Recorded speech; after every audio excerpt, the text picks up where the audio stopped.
नमस्कार दोस्तों, मैं गुरु जी चैनल पे आपका स्वागत है। देखते हैं हमारे डीएड बीएड के साथियों ने एक बहुत ही अनोखी बात कही है। छत्तीसगढ़ में उप मुख्यमंत्री का क्या ज़रूरत, अतिरिक्त व्यवहार को कम करने युक्तियुक्तकरण किया जाए। जिस प्रकार से आज सैकड़ों हज़ारों की संख्या में स्कूलों का युक्तियुक्तकरण किया जा रहा है, जिसमें जहां बच्चे कम हैं उसे बंद कर किया जा रहा है स्कूल को।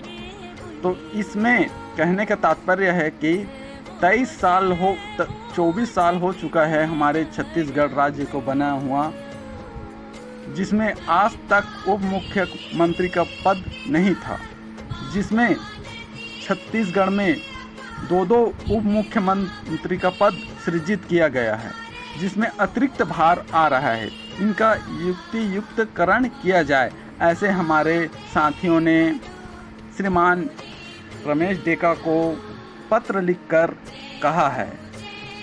और विषय में लिखा गया है, छत्तीसगढ़ के अतिशेष 2 उप मुख्यमंत्री का युक्तियुक्तकरण कर पद को समाप्ति बाबत माननीय राज्यपाल को लिखा गया है पत्र। पोस्ट ऑर्डर में देख सकते हैं और कहा गया है, महोदय जी, उपरोक्त विषय अंतर्गत लेख है कि छत्तीसगढ़ में मुख्यमंत्री के होते हुए के अतिरिक्त उप मुख्यमंत्री जिनका वेतन भत्ता से लेकर सुरक्षा व्यवस्था इत्यादि में व्यवहार अधिक होने के कारण शिक्षा व 57,000 शिक्षक भर्ती में वित्तीय समस्या आ रही है, जिसे कम करने के लिए स्कूलों का युक्तियुक्तकरण व स्कूल के सेटअप में छेड़छाड़ किया जा रहा है।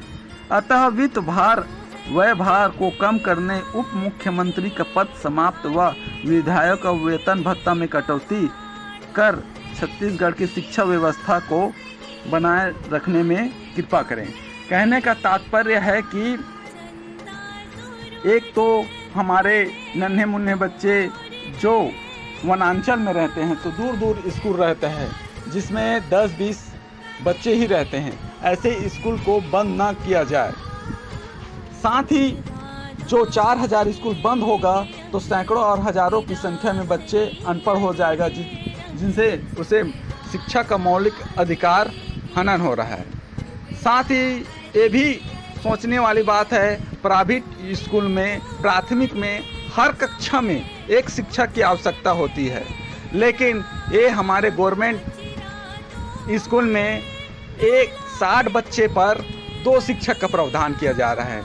जब कभी महिला शिक्षक यदि गर्भवती होती है तो उसे 6 माह का अवकाश दे दिया जाता है।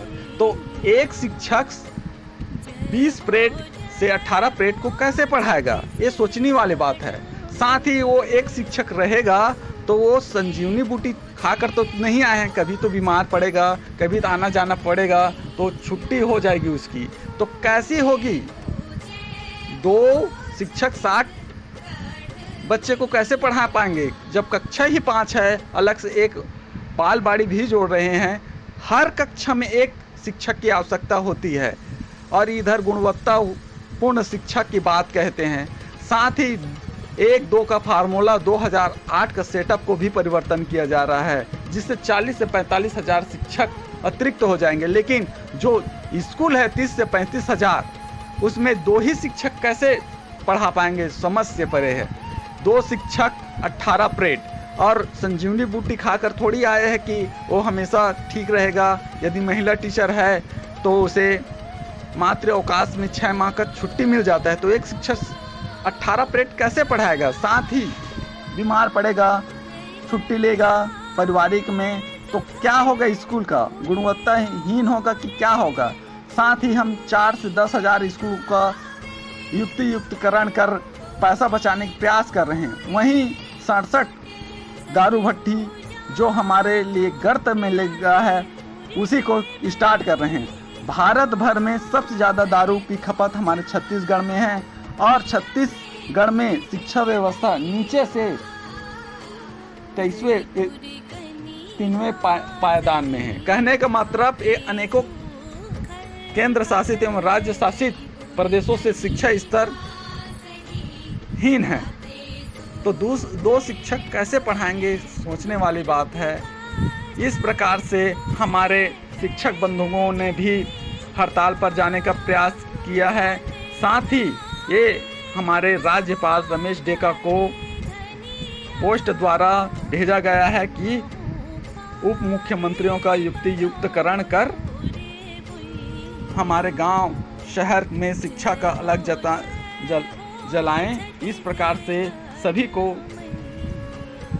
प्रकार से हमारे डीएड के साथियों ने अनेक युक्तियुक्तकरण की विसंगति को बताया है। धन्यवाद।